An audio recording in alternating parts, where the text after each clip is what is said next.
Ada yang unik di era Presiden Jokowi. Warga merasa berhak menyampaikan perasaan ketidakadilannya. Langsung disampaikan ke meja Presiden Republik Indonesia. Kulapor Presiden ikan. Kalau orang Batak nyebutnya bereng matu Presiden. Atau ada yang ngomong mencentui kak kulapor ke Presiden. Nah, rasa narasi itu begitu dekat dan yakin masalahnya akan ditanggapi. Seakan-akan Presiden adalah bapak bagi seluruh rakyat yang ada di Indonesia. Ternyata tidak demikian yang terjadi pada Rudi. Ketika curhat ke Presiden, ia dapat dilaporkan oleh orang lain. Dipidana karena dinilai menyerang nama baik, kehormatan orang lain. Kali ini dari Star Cafe Kampung Bintang Pangkal Pinang, kita akan mengungkap fakta dan mengupas dalil tentang aspirasi pelaku usaha pertimahan swasta yang mengajukan aspirasinya kepada Presiden dengan tema mengadu ke Presiden berujung pidana. Apa kabar keadilan?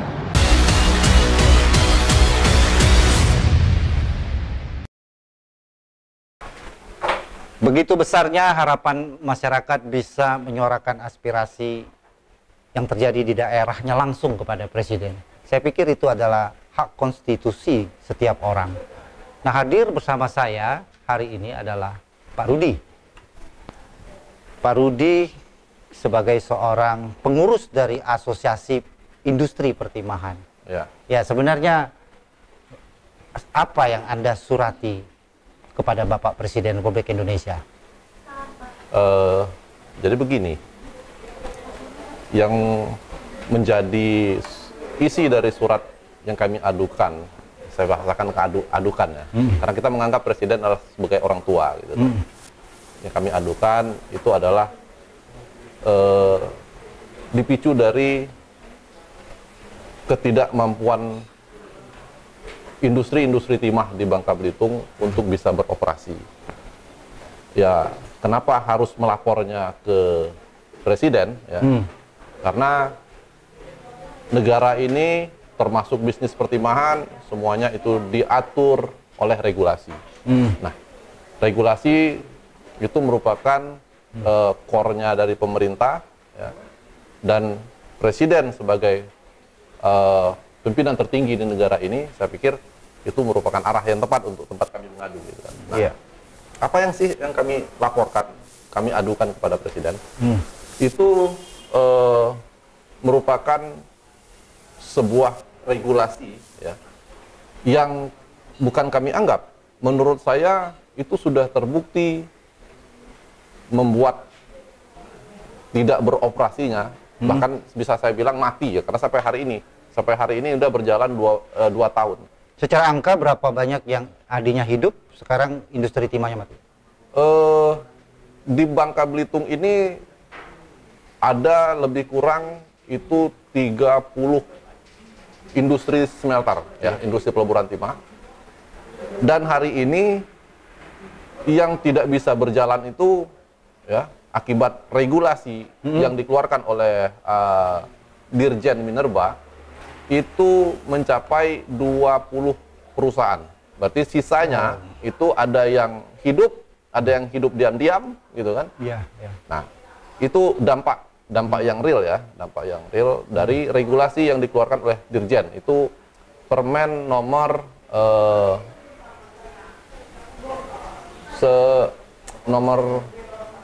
saya lupa nomornya. Tapi intinya dalam peraturan itu mewajibkan perusahaan-perusahaan smelter ya untuk memiliki yang namanya kompeten person Indonesia. Permasalahan yang mendasar dari peraturan itu ya, kami mengadu karena peraturan itu menurut kami tidak layak untuk ditujukan kepada industri perusahaan smelter yang sudah statusnya running. Ya, artinya kita sudah jalan. Sementara kompeten person itu sendiri merupakan pengukuran cadangan itu yang dimulai pada saat perusahaan baru mau berdiri, baru mau dibentuk, baru mau berjalan. Ya. Disitulah perannya CPI. Mereka mengukur visibility dari perusahaan itu, ya, berapa lama dia mampu hidup, ya, berapa lama perusahaan itu bisa eksis, diukur dari cadangan yang divalidasi oleh kompeten person itu tadi gitu kan.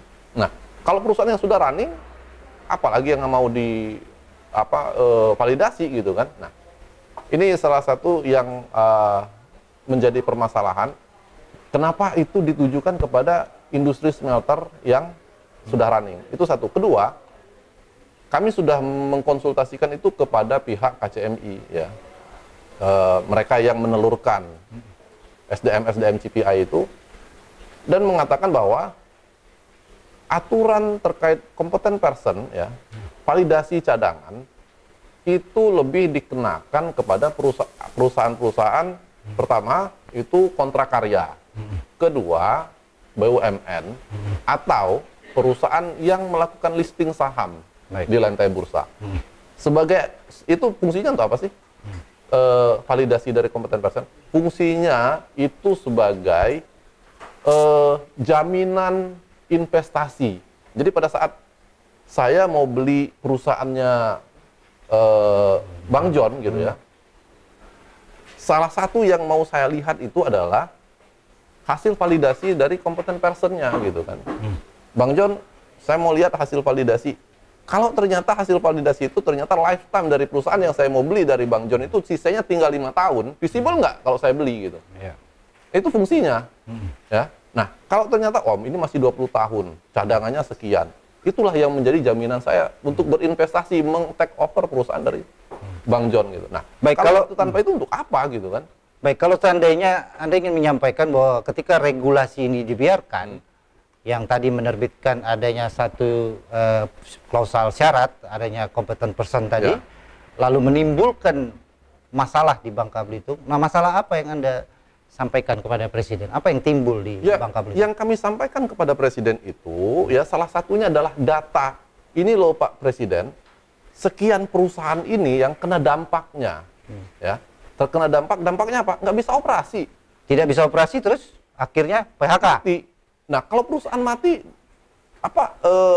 multiplier efeknya apa saja? Ya salah satunya perusahaan saya itu terpaksa memecat karyawan, ya, memecat karyawan, semua pekerja gitu. Karena apa? Gimana kita mau menggaji mereka sementara kita sendiri tidak punya kegiatan operasi, nggak ada penghasilan artinya. Sampai akhirnya saya sendiri sebagai direktur dipecat juga gitu. Jadi termasuk saya gitu ya. Akhirnya perusahaannya menjadi tidak efisien dan terjadilah PHK, dan mungkin akhirnya terjadi persoalan sosial di Bangka Belitung seperti itu. Kalau sudah kita cerita soal hilangnya pekerjaan gitu kan, itu kan efeknya sudah bisa mengarah ke patologi gitu ya. Mulai dari bisa jadi itu arahnya perceraian salah satunya. Ya, karena apa? Ya, mungkin istri-istrinya bingung juga ini. Ini suami saya ini udah mulai nggak ada pekerjaan, mungkin 1-2 bulan masih bisa ditahan pesangon gitu kan ya nggak? Lepas bulan ketiga gitu kan, istri mulai gelisah, suami juga mulai susah di rumah gitu kan, ya nggak? Apa tidak mungkin mengarah ke sana? Nah, atau kalau suaminya memang istilahnya atas desakan dari keluarga butuh makan, apa tidak mengarah ke patologi seperti saya bilang tadi? Tidak menutup kemungkinan muncul kriminalitas, gitu kan? Ya, salah satunya mencuri, gitu kan? Kriminalitas itu kan seperti itu arahnya. Saudara-saudara, bahwa satu unit fokus Bangka Belitung, yakni pertambangan, itu mengalami dilema karena terbitnya regulasi seperti yang disampaikan oleh Asosiasi Industri Pertambangan, dan efeknya berlaju kepada pertumbuhan ekonomi dan menimbulkan permasalahan-permasalahan baru di Bangka Belitung. Begitulah sehingga akhirnya menjadi dasar mereka memberanikan diri untuk bertemu dengan Presiden Republik Indonesia. Sayangnya perkara ini kemudian beliau dikenakan dengan pemidanaan. Kita akan kupas seperti apa perasaan keadilan beliau ketika memperjuangkan persoalan-persoalan keadilan di Bangka Belitung ternyata berujung di pidana. Tetap di acara Apa Kabar Keadilan.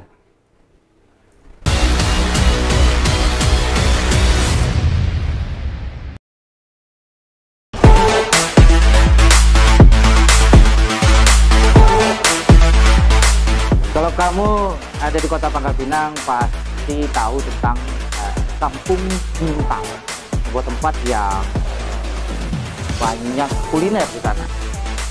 Ada seafood, ada sate, dan banyak lagi. Dan di tengah pandemi COVID-19 ini ternyata tumbuh satu kafe yang juga recommended untuk dijadikan tempat untuk ngumpul, untuk makan, dan mungkin untuk meeting, ya, untuk berrelax, ya. Nah, saya ditemani Ellen. Ellen, apa kabar? Sebelumnya makasih Bang John udah datang ke Star Cafe. Kabar baik Bang John, gimana kabarnya? Kalau saya baik-baik saja, ditambah ditemani Ellen kali ya. Nah, Ellen, ini kafenya buka jam berapa? Kalau kita sekarang tuh bukanya jam 6.30 sampai jam 10 malam. Oh, jadi ini dari pagi sudah buka? Ya, karena sampai Jumatnya itu tutupnya jam 10 malam, tapi kalau malam minggu tuh jam 12. Jadi kalau pagi di sini sarapan apa nih yang menurut Ellen recommended? Sebenarnya kita tuh punya banyak menu ya. Ada bubur ayam, ada bubur ikan, ada sop ayam, sop ikan. Tapi tuh yang recommended tuh kan kalau bubur sop kan udah biasa ya kalau untuk breakfast ya. Nah, jadi kita tuh kayak bikin yang baru nasi bakar. Ada 2 varian nasi bakar nih. Wah, ini keren ya, bisa makan nasi bakar di saat pagi. Nah, iya. kalau siang nih. Nah, Kalau kalau siang siang apa tuh kamu recommended di sini? banyak di sini kita punya geprek, ayam geprek, kue tiaw, Ada rice bowl. kalau minuman, Minuman kita punya mojito. tapi kopi ada kan di sini. Ada. Jadi di sini bisa juga kopi-kopi yang biasanya dilakukan warga Pangkal Pinang ya. Ya, bisa ngopi, nongkrong Nah, kalau malam sampai jam berapa? jam 10 malam. Oke, Ya. kalau kamu recommended kalau malam di sini makan apa ya? Nasi goreng, noodle series kita Mm-hmm. punya noodle series di sini. Baik, saya lihat tempat ini kan cukup luas ya. Ada mungkin bisa berapa orang di sini ya? 80 mungkin kan? Bisa kalau 80, tapi kan sekarang kan karena lagi pandemi gitu ya. Jadi mungkin 50-an gitu. Baik, kamu bilang tadi lagi pandemi nih. Iya. Nah, kalau di sini memangnya kalau lagi pandemi ada protokolnya nggak? Iya dong, kita pasti punya itu. Di depan tuh kita punya tempat cuci tangan. Habis itu kita punya hand sanitizer. Jadi waktu tamu masuk tuh kita suruh cuci tangan dulu. Habis itu kita pakai hand sanitizer. Nah, selain makan, memangnya di sini saya lihat ada wifi gratis ya. Ya, di free sini wifi juga. cocoknya untuk tempat apa sih? Kalau misalnya tamu kita tuh pengen meeting di sini, kita punya meeting roomnya juga. Kapasitasnya tuh 30 orang. Kita punya layar proyektornya. AC di situ. Iya, Oh pasti ya. AC. Oh, jadi di sini juga bisa bagi teman-teman yang punya rencana untuk meeting ya. Meeting bisa sambil santai. Ya. Oke, terima kasih Ellen ya. Teman-teman bagi ingin bersantai di Pangkal Pinang silahkan datang di Star Cafe Kampung Bintang, Pangkal Pinang.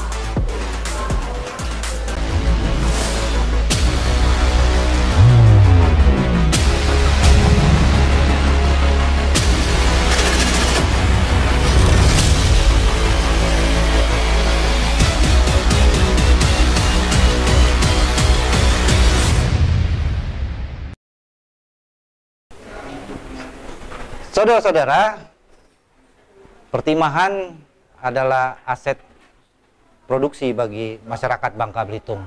Tetapi hari ini Pak Rudi harus menghadapi sebuah peristiwa, dia dilaporkan secara pidana karena dipersangkakan tuduhan bukan kepada kepedulian terhadap daerahnya, Ya. tempat ia bekerja dan membuat lapangan kerja. Pak Rudi, sebenarnya sewaktu Anda melapor ke KSP itu ya, kantor staf presiden ya, kenapa Anda memilih pintu KSP? Kenapa mungkin tidak ke DPR atau mungkin Anda melakukan itu juga? Mengapa? Mengapa Anda ke KSP? Menurut Anda KSP itu apa? Kantor staf presiden itu apa? Baik, jadi begini,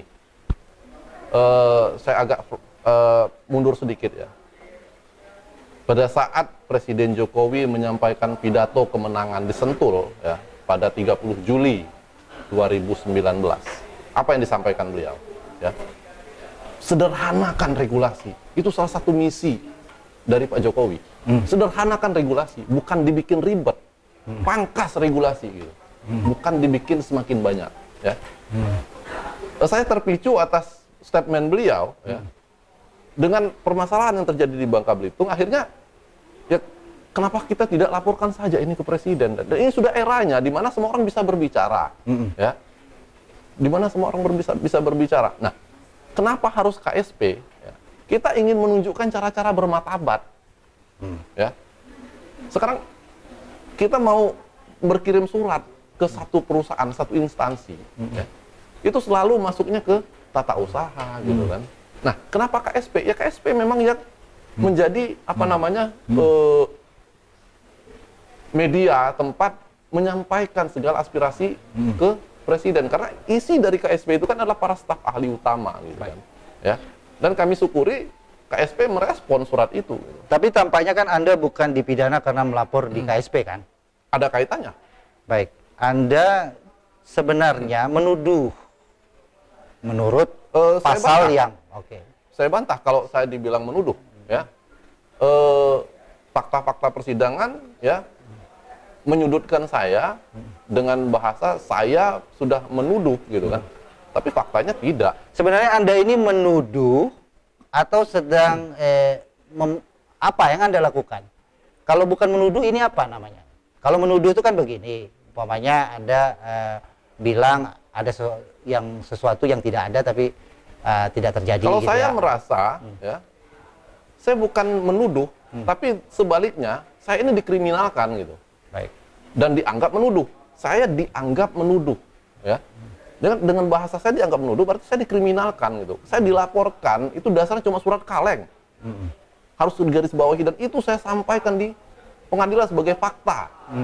Ya. Anda menyebutkan bahwa ada sekian perusahaan terkena dampak dari regulasi ini. Ya. Lalu ada orang lain, perusahaan lain yang merasa, oh kami tidak terdampak. Menurut Anda itu menuduh atau apa waktu Jadi Anda begini, sampaikan? ada narasi, ya, ada redaksi di dalam surat yang kami sampaikan, ya, kepada Presiden CQ KSP, ya, dengan surat yang menjadi barang bukti di pengadilan itu sendiri. Jadi ada perbedaan, ya. Sekarang begini, saya bahasakan, analogikan begini, ya. Diduga, ya, Bang John terdampak atas regulasi itu. Baik. Ya. Diduga, kita garis bawahi. Padahal saya tidak merasa terdampak. Artinya itu masih asumsi, ya. Jawabannya bisa iya, bisa tidak. Beda kalau kalimatnya Bang Joni terdampak. Ya. Itu saya menuding. Ya. Tapi kalau saya diduga itu bisa apa namanya?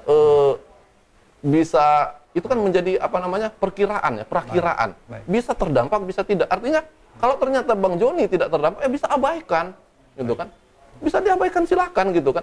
Kalau misalnya BMKG memprediksi hari ini hujan, diperkirakan Pangkal Pinang hujan, ya. Ternyata nggak hujan, cuma mendung-mendung. Apakah terus saya harus menuntut BMKG? Wah, ini kebohongan, gitu kan? Enggak, karena dia cuma memberikan perkiraan. Sama yang kami cantumkan di dalam surat, ya. Kami membuat kalimatnya itu kira-kira daftar nama-nama perusahaan, ya, yang berpotensi. Pak Presiden, ini adalah sejumlah nama-nama perusahaan yang berpotensi terdampak. Mau itu terdampak atau tidak, itu urusan Presiden. Ya, berpotensi itu kan artinya bisa iya, bisa tidak, ya kan? Berpotensi hujan, bisa tidak. Tapi dalam fakta persidangan, surat yang disodorkan di depan hakim sebagai barang bukti yang mendakwa kami, tidak ada kalimat potensi itu. Oke. Pertanyaannya, sekarang Anda merasa aman tidak untuk melapor kepada Presiden dengan peristiwa yang Anda alami? Kalau dibilang soal aman atau tidak aman, ya, saya tidak merasa seperti itu, ya. Saya tidak berpikiran bahwa oh ternyata tidak aman melapor ke Presiden, oh ternyata aman melapor ke Presiden. Saya tidak berpikir seperti itu. Karena itu memang hak dari penuntut. Yang saya pikirkan sekarang, gitu kan, bahwa ternyata hukum itu, ya, kadang-kadang tidak seperti ekspektasi kita, gitu kan? Tidak seperti ekspektasi kita. Kita berharap hukum itu benar-benar apa namanya menutup matanya siapa yang menjadi penuntut dan yang dituntut, gitu kan? Sehingga dia tidak memberikan keberpihakan. Tapi yang saya alami tidak seperti itu. Baik, Anda ini sedang disangka menyerang kehormatan, ya, Ya. itu pada persoalan ekspor atau regulasi tentang ekspor atau tentang rumitnya bermitra dengan BUMN. Sebenarnya apa yang Anda sampaikan? Kesulitan ekspor atau kesulitan? Kami sama sekali tidak menyinggung dalam surat itu satu kata pun soal BUMN. Ya. Kami fokus kepada core kami itu pada sektor swasta. Ya. Ya. Jadi yang kami sampaikan bukan soal kesulitan ekspor, tapi itu dalam satu rangkaian. Ekspor itu adalah hulu, hilir, ya. Ya. Tapi permasalahan ini, ya, itu satu paket. Tersumbatnya di hilir, di hulu, sehingga hilirnya ekspor itu tidak bisa dilakukan. Jadi itu satu paket, bukan masalah ekspornya. Makanya saya sampaikan ini daftar perusahaan-perusahaan ya yang berpotensi terdampak. Sekarang kalau saya hilangkan kata berpotensi, ini daftar perusahaan yang terdampak. Artinya saya menuding. Ya kan? Kalau ternyata seperti saya bilang, wah, saya nggak terdampak, Bang John boleh menuntut saya tidak terdampak. Kamu sudah menuding saya terdampak. Ya kan? Nah, yang menjadi catatan penting di sini, ya, ini saya khawatir eksesnya adalah orang merasa ternyata kita bersurat pun, ya, dengan cara-cara yang bijak, dengan cara-cara yang santun, ya, itu ternyata bisa dipidana. Ya. Apalagi untuk demo hari ini, ya, apalagi untuk demo. Saya, ya, atau mungkin mereka yang hari ini di demo, mungkin para anggota dewan, ya, anggota DPR RI yang hari di demo, ya, apa yang mereka sampaikan? Ya, tidak perlu demo, lakukan dengan cara-cara misalnya bersurat, ya kan? Bersurat, itu sudah kita lakukan. Ternyata masih juga. Ternyata kok kena seperti ini, ya. Dan saya istilahnya lahir batin saya tidak pernah bisa menerima fakta bahwa saya sudah diadili. Baik. Sehingga saya terus melakukan upaya-upaya hukum. Saudara-saudara, bahwa kebebasan untuk berpendapat itu memang lahiriah dan dilindungi dalam Undang-Undang Dasar. Karena memang setiap manusia, apalagi orang-orang yang bekerja, yang mempunyai banyak karyawan, mempunyai kepentingan agar dirinya dapat diperhatikan oleh negara. Dan mereka bersuara. Tetapi ternyata tidaklah demikian indahnya bunyi konstitusi itu. Karena bisa saja justru beliau dipidana. Apa kabar keadilan? Kita akan kupas unsur-unsur pasal tuduhan dan pencemaran nama baik bersama pengacara dari Bapak Rudi.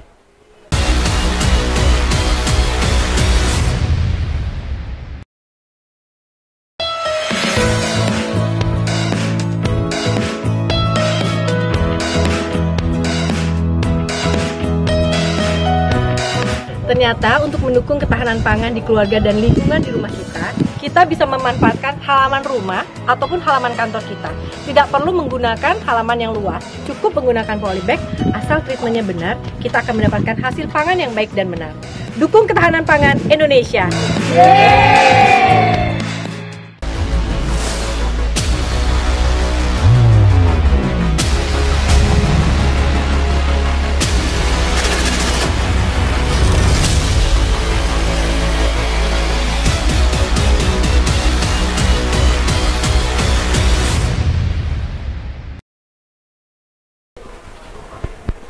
Saudara-saudara, tadi kita sudah dengar unek-unek ya, curhat dari seseorang yang sudah didakwa dengan sebagai tuduhan pencemaran, menyerang kehormatan, padahal ia berangkat dari perasaan kepedulian terhadap daerahnya. Nah, hadir bersama saya penasihat hukum dari juga penasihat hukum ya di dalam perkara yang dihadapi Pak Rudi, dan juga penasihat hukum dari Asosiasi Industri Atomindo. Nah, Pak Berry Aprido, advokat dan juga warga Bangka Belitung. Sebelum saya mengupas soal pasal, Anda sendiri ya melihat kalau di Bangka Belitung ini, apakah benar terjadi yang seperti diadukan oleh Atomindo, terjadi pengangguran yang seperti apa Anda menyuarakan itu, situasi ini di acara ini? Baik, kalau situasi kan ya, yang faktual, yang faktual kita lihat hari ini memang faktanya ekonomi kita memang anjlok kan, karena Bangka Belitung ini ekonominya bertumpu pada sektor tambang, maka kita akan melihat kan sektor tambang itu bertumpu pada apa? Misalnya pertimahan. Nah, kita lihat memang hari ini hampir semua smelter itu tutup. Iya, Itu tutup. Dan efek itu kan bisa kita rasakan sendiri. Dan ketika saya mendapatkan perkara ini, saya melihat memang fakta itu benar-benar terjadi. Saya kira itu. Saya tidak bisa memberikan penilaian. Iya, artinya Anda merasa bahwa dalam fakta persidangan nanti ketika Anda mendampingi klien Anda ini, Anda sebenarnya punya subjektivitas juga tentang persoalan ini ya. Nah, akhirnya klien Anda dituduh ya atau disangka dan kemudian didakwa dengan pasal 311 dan 310. Ceritain sedikit, Bang. Jelaskan sedikit ini pasal apa ini. Baik, jadi sebagai lawyernya Pak Rudi Sahwani dan Mansyah, ketua dan sekjen Atomindo. Jadi kedua orang ini didakwa dengan pasal dengan dakwaan subsidiaritas itu pasal 311 dan 310. Nah, perbedaan pasal 311 dan 310 ini sebenarnya terdapat pada soal cara. Kalau 310 mereka ini spesifiknya pada ayat 2, menista dengan surat. Menista itu tadi yang mengandung tuduhan, penistaan. Nah, kalau yang 311 itu dia lebih ke fitnah. Nah, unsurnya ke fitnah. Nah, jaksa memakai dua pasal ini untuk mendakwa klien saya. Nah, kalau kasus posisi dapat saya sampaikan secara singkat. Mereka ini adalah pengurus pengusaha asosiasi ini ya, pengusaha pertimahan dan mineral. Nah, mereka ini kan melihat fenomena yang terjadi saat itu medio 2018 sampai dengan 2019 bahwa ada peristiwa di mana smelter ini sulit melakukan operasi. Nah, ya, tapi tidak semua. Faktanya semua, walaupun di dalam persidangan mereka secara malu-malu menyampaikan itu. Nanti akan saya sampaikan lagi. Baik. Nah, ternyata surat ini mereka kan sampaikan ke presiden. Ternyata ada dari daftar perusahaan tadi yang berpotensi terdampak tadi merasa dirugikan karena merasa nama mereka dicatut. Oh, jadi nama mereka merasa tidak terdampak begitu ya? Merasa tidak terdampak, mereka sebenarnya merasa dirugikannya bukan karena surat itu, Bang. Merasa dirugikannya karena ada surat teguran dari PT Timah karena mereka mitra. Oh, jadi kemudian mereka ditegur oleh mitranya karena kok ngadu-ngadu gitu. Betul, kira-kira begitu. Nah, itu kan yang akhirnya menjadi menarik. Kalau kita lihat unsur pasal ini, kan jelas ya di depannya dengan sengaja. Artinya harus ada mens rea gitu, harus ada niat dari awal. Kalau kita baca surat itu yang sebanyak 4 lembar itu, kita baca bola-balik, satu pun tidak ada dalam surat itu yang menyatakan menuduh satu orang pun maupun badan hukum. Nah, ternyata ini ada 5 perusahaan yang ternyata mitra ini merasa dirugikan karena ya bukan karena surat itu, karena adanya teguran dari PT Timah. Kenapa PT Timah bisa menegur? Karena PT Timah mendapatkan surat. Oke. Isinya surat itu dari KSP? Bukan. Kalau berdasarkan fakta persidangan mereka tidak menjelaskan itu dapat dari mana. Loh. Alias ya surat kaleng lah pasti kan. Oke. Ya. Jadi dengan mendapatkan surat itu PT Timah bersurat lah dengan mitranya ini. Nah, isi surat tegurannya itu kira-kira bahwa PT BUMN ini berkomitmen terhadap regulasi. Nah, jadi mereka menganggap para mitra ini tidak komit terhadap regulasi. Baik. Kira-kira. Iya, kalau saya lihat dari kasus ini bahwa dia bersurat kepada presiden, kemudian dia dilapor oleh orang lain yang merasa data itu tidak. Betul. Nah, kalau dikupas dalam pasal ini, apakah yang dikejar itu maksudnya supaya tercemar orang atau seperti apa? Kayaknya saya lihat ini agak rancu Betul. Harusnya perkara ini tidak naik, maksud saya seperti itu. Iya, harus jelas. Harusnya perkara ini berhenti di tingkat penyidikan, menurut saya. Cuman mungkin karena keterbatasan pengurus atau Mindo saat itu, maka mereka tidak menggunakan haknya untuk didampingi pengacara.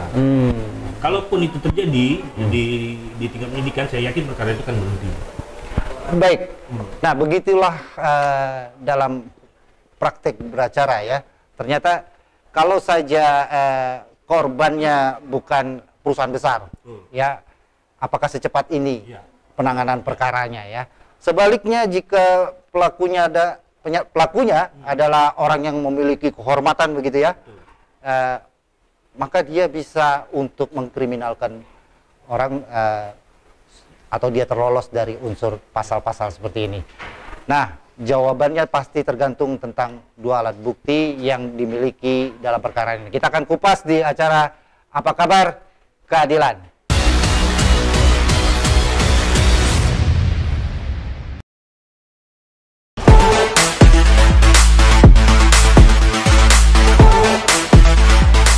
Kalau kamu ada di Kota Pangkal Pinang, pasti tahu tentang Kampung Bintang, sebuah tempat yang banyak kuliner di sana. Ada seafood, ada sate, dan banyak lagi. Dan di tengah pandemi COVID-19 ini, ternyata tumbuh satu kafe yang juga recommended untuk dijadikan tempat untuk ngumpul, untuk makan, dan mungkin untuk meeting, ya, untuk berrelaks. Ya. Saya ditemani Ellen. Ellen, apa kabar? Sebelumnya makasih Bang John udah datang ke Star Cafe. Kabar baik Bang John, gimana kabarnya? Kalau saya baik-baik saja, ditambah ditemani Ellen kali ya. Nah, Ellen, ini kafenya dia buka jam berapa? Kalau kita sekarang tuh bukanya jam 6.30 sampai jam 10 malam. Oh, jadi ini dari pagi sudah buka? Ya, karena sampai Jumatnya itu tutupnya jam 10 malam, tapi kalau malam minggu tuh jam 12. Jadi kalau pagi di sini sarapan apa nih yang menurut Ellen recommended? Sebenarnya kita tuh punya banyak menu ya. Ada bubur ayam, ada bubur ikan, ada sop ayam, sop ikan. Tapi tuh yang recommended tuh kan kalau bubur, sop kan udah biasa ya kalau untuk breakfast ya. Nah, jadi kita tuh kayak bikin yang baru nasi bakar. Ada 2 varian nasi bakar nih. Wah, ini keren ya, bisa makan nasi bakar di saat pagi. Nah, iya. kalau siang nih. Nah, Kalau siang siang apa tuh kamu recommended di sini? banyak di sini kita punya geprek, ayam geprek, kue tiaw. Ada Rice bowl. kalau Minuman kita punya mojito.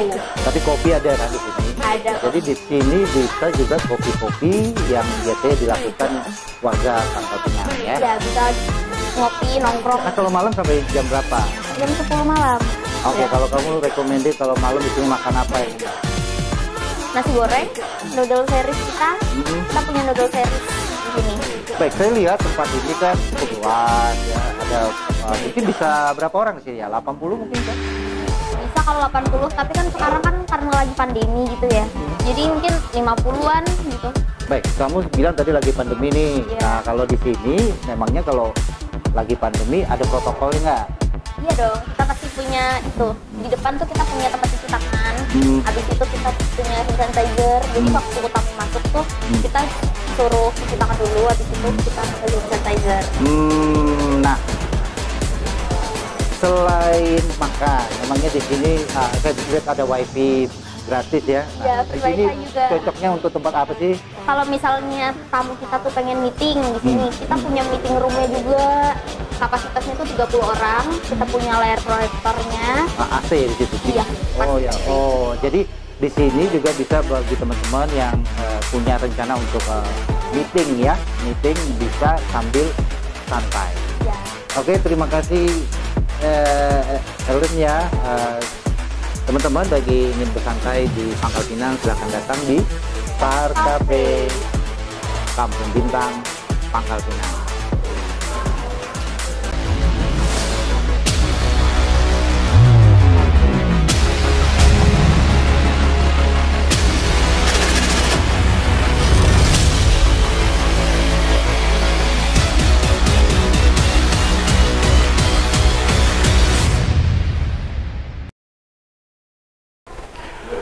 pada saat seseorang telah disangka dengan pasal 311, pasal 310 KUHP, sebenarnya masih ada ruang jika ia tidak dapat membuktikan tuduhannya adalah benar. Apa yang bisa Anda ceritakan dari fakta persidangan dalam perkara ini? Baik, saya mau tanggapi dulu soal pasal 311-nya. Berdasarkan fakta persidangan, pasal 311 ini tidak terbukti sama sekali. Karena sebenarnya itu yang menjadi poin poin perdebatan saya di waktu persidangan. Karena 311 ditaruh pada dakwaan pertama. Malah 310-nya di 2. Tapi itu terlalu teknis. Ya. Nah, mau saya sampaikan bahwa fakta-fakta persidangan ini sangat menarik sekali sebenarnya. Ya. Kalau kita pahami, ketika kita ingin mencemarkan nama baik orang lain, itu maka kita akan menyerang langsung ke orangnya. Tanpa harus melalui perantara. Nah, pada fakta persidangan kasus pengurus Satomindo ini, ketua dan sekjen ini malah sebaliknya. Suratnya ditujukan kemana, terus surat yang didapat oleh orang lain ini tahu surat dari siapa, nah malah mereka yang dilaporkan. Jadi rancu, akhirnya ya makanya di dalam nota pembelaan saya sampaikan bahwa sebenarnya kasus ini error impersonal satu, salah orang, karena suratnya sendiri, surat yang dijadikan alat bukti dalam persidangan itu tanpa tanda tangan, tanpa cap, dan redaksinya berbeda. Dan sudah kami sampaikan di dalam persidangan poin-poin keberatan kami, termasuk para terdakwa juga menyampaikan keberatan, cuma tidak menjadi pertimbangan bagi hakim. Tapi itu oke. Sampai hari ini kami pun masih mengajukan upaya hukum kasasi. Mudah-mudahan hasilnya bisa memuaskan. Kasasi poinnya apa? Kasasi secara normatif, secara teori ya tentang penerapan hukum ya. Apakah pasal 310 dan 311 ini, pasal 310 lah khususnya. Apakah pasal 310 ini sudah diterapkan secara benar? Nah, itu yang kita uji di majelis kasasi. Baik, tadi Anda mengatakan bahwa surat yang diterima oleh direksi itu secara resmi, maksud saya apakah itu menjadi petunjuk bagi kasus ini bahwa memang menyerang direksi supaya melakukan teguran kepada. Betul, makanya itu yang menjadi poin-poin yang kita sampaikan dalam nota pembelaan untuk pledoi pada persidangan. Karena kami menilai ini nggak ada kaitannya sama sekali dengan PT Timah. Dan kok mereka yang bereaksi. Soal surat yang mereka terima perlu dicatat dan perlu diketahui publik bahwa surat yang jatuh ke PT Timah itu bukan surat yang ditujukan secara resmi ke direksi, tapi surat yang ditujukan kepada pribadi saudara Alvin Albar sebagai direktur operasional OTT. Dan itu terkonfirmasi dan menjadi fakta persidangan dan bukan rahasia umum lagi. Baik. Nah, itu yang menjadi itu yang sebenarnya mengganggu logika hukum saya. Baik. Ketika ada surat yang tidak resmi kok bisa ditanggapi gitu. Surat yang ditujukan secara pribadi tetapi menjadi kepentingan perusahaan seperti itu. Kebijakan. Menjadi kebijakan perusahaan. Dan sementara surat itu tidak ditandatangani atau keabsahannya diragukan. Bukan lagi diragukan. Jadi begini, dalam persidangan kami menghadirkan ahli ya, ahli hukum pidana, dan kami pertanyakan soal beban pembuktian pada alat bukti surat yang dihadirkan oleh jaksa. Nah, ahli pun bilang, bukan saya yang bilang, ahli yang bilang bahwa surat oke, itu memang surat, tapi tidak relevan dijadikan barang bukti.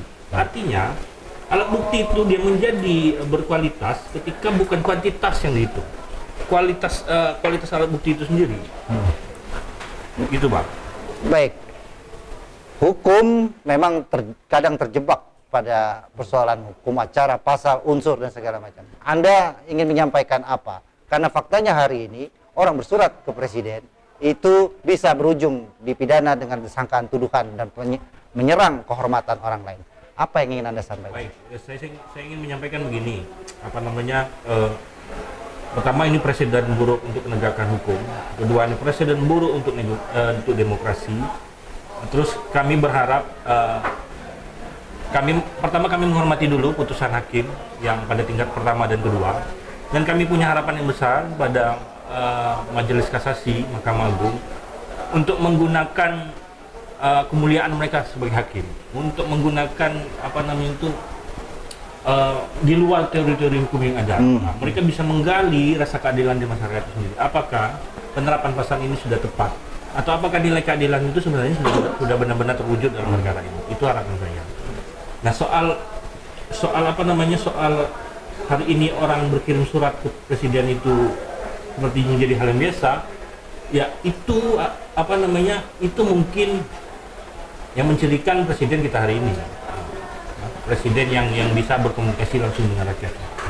Nah, ketika jalur ini dipergunakan oleh masyarakat, sebenarnya itu sudah sangat apa namanya, sudah sangat konstitusional, karena undang-undang dasar pun telah mengatur itu, dan undang-undang tentang hukum hak asasi manusia pun telah mengatur itu. Dan ketika masyarakat mengakses itu adalah budaya hukum bagi saya. Itu yang harusnya dilakukan. Seharusnya itu adalah budaya hukum yang didorong, yaitu dengan cara bersurat untuk melakukan komplain. Saudara-saudara, aspirasi memang harus disuarakan. Bersurat, berbudaya hukum, sudah disiapkan semuanya melalui jalur-jalur yang tersedia. Kantor staf presiden bisa melalui nomor lapor presiden, termasuk DPR, termasuk juga ombudsman, semua, termasuk juga kepada lembaga-lembaga bantuan hukum. Kita hari ini Bangka Belitung mengalami defisit kemampuan untuk perekonomian, dan ternyata pertimbangan kita masih menjadi PR bagi Bangka Belitung. Pantas saja sebenarnya ini disampaikan kepada presiden. Semoga dengan hadirnya perjuangan teman-teman Atomindo, Pak Rudi, tidak menyurut rasa takut misalnya untuk bersuara kepada petinggi dimanapun ia berada. Kami dari acara Apa Kabar Keadilan mendukung Anda untuk menyampaikan aspirasi Anda melalui acara ini. Karena cita-cita tertinggi dari negara kita adalah tentu kebahagiaan rakyat itu sendiri. Tetap bersama saya di acara Apa Kabar Keadilan.